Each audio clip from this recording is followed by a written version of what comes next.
दोस्तों, हम भारतीयों के लिए बहुत गर्व की बात है कि इस बार G20 का आयोजन हम कर रहे हैं, वो भी एक ऐसे समय पे जब भारत पूरे विश्व में अपनी कामयाबी के लगातार झंडे गाड़ रहा है। जिन व्यूअर्स को नहीं पता G20 क्या है, तो उदाहरण के लिए आप इसको गांव की पंचायत की तरह समझ सकते हैं, जहाँ गांव के मसलों पे बात होती है। बस फर्क ये है कि ये वाली पंचायत दुनिया के बहुत सारे देशों की है, या कह लो इंटरनेशनल पंचायत है। ऑलमोस्ट पूरी दुनिया के ऐसे देशों को एक साथ लाने का मौका देती है G20, जो दुनिया की 60% पॉपुलेशन और 85% जीडीपी में कंट्रीब्यूट करते हैं। और इस बार G20 की प्रेसिडेंसी इंडिया के पास है और G20 समिट 9 और 10 को दिल्ली में हो रहा है। और इस बार भारत सब देशों को एक साथ लाएगा अपनी धरती पे। आपको बता दूं, इंडिया में इससे पहले इतने सारे ग्लोबल लीडर्स कभी नहीं आए एक साथ। वैसे भी हमारी संस्कृति वासुदेव कुटुंबकम में यकीन रखती है, यानी पूरी दुनिया एक घर है। तभी इस बार इंडिया द्वारा होस्टेड G20 समिट का थीम भी यही है। दोस्तों, हर G20 समिट के अलग अलग मुद्दे रहते हैं। 2008 से हर साल ये ऑर्गेनाइज हो रहा है। हालांकि इसकी स्थापना 1999 में हो गई थी। ग्रुप 20 को G20 कहा जाता है, जिसमें 19 देश और एक यूरोपियन यूनियन शामिल है, जो काम करता है एक साथ इंटरनेशनल फाइनेंशियल स्टेबिलिटी के लिए, क्लाइमेट चेंज के लिए, सस्टेनेबल डेवलपमेंट के लिए। 2008 से हर साल इन सभी देशों के फाइनेंस मिनिस्टर्स और लीडर्स मिलते हैं ग्लोबल सोशल और फाइनेंशियल इश्यूज पर डिस्कशन करने के लिए और एक्शंस लेने के लिए।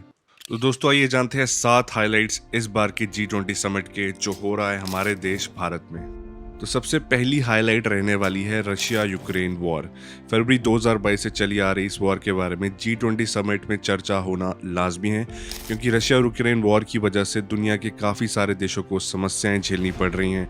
बढ़ते तेल के दाम, middle east countries, African countries में फूड सप्लाई डिस्टरप्ट होना, वहाँ महंगाई और बढ़ना, इन सभी मुद्दों पर चर्चा हो सकती है।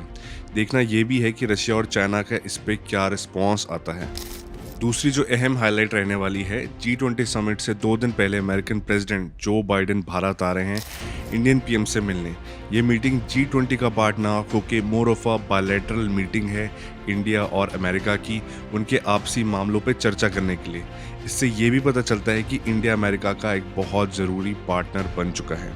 दोस्तों, जिस भी देश के पास G20 की प्रेसिडेंसी होती है, वो देश ऐसे देशों को भी बुला सकता है G20 समिट में जो G20 का पार्ट नहीं है। तो भारत ने इस बार Egypt, Mauritius, Netherlands, Nigeria, Oman, Singapore, Spain और UAE को भी बुलाया है G20 समिट के लिए।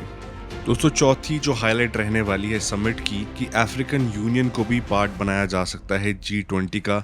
यूरोपियन यूनियन की तरह ही अफ्रीकन यूनियन भी कई देशों का एक समूह है, जिस पर काफ़ी टाइम से चर्चा चल रही है कि उन्हें भी G20 में ऐड कर लेना चाहिए। तो इस बार शायद उन्हें भी G20 में ऐड कर लिया जाए। अगर ऐसा होता है तो उन अफ्रीकी देशों को इससे काफ़ी मदद मिलेगी। दोस्तों, 5वीं हाईलाइट रहने वाली है व्लादिमीर पुतिन के बारे में।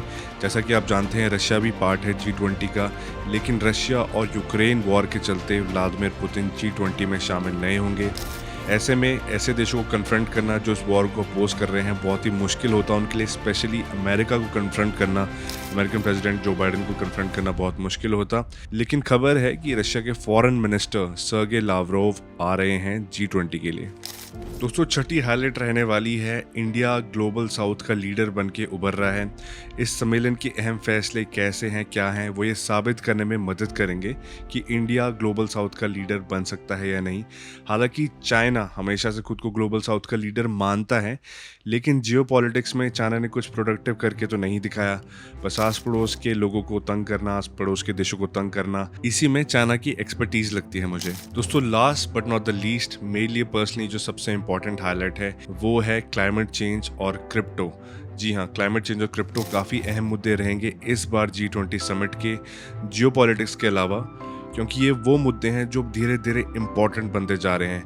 क्योंकि क्लाइमेट चेंज अब हम सब फील कर सकते हैं, और क्रिप्टो जो $2 ट्रिलियन का अनरेगुलेटेड इंस्टीट्यूशन है, उसे सरकारें ज़रूर रेगुलेट करना चाहेंगी। तो डियर व्यूअर्स, ये 7 हाइलाइट्स रहने वाले हैं इस बार के G20 समिट के, जो हमारे देश भारत में हो रहा है।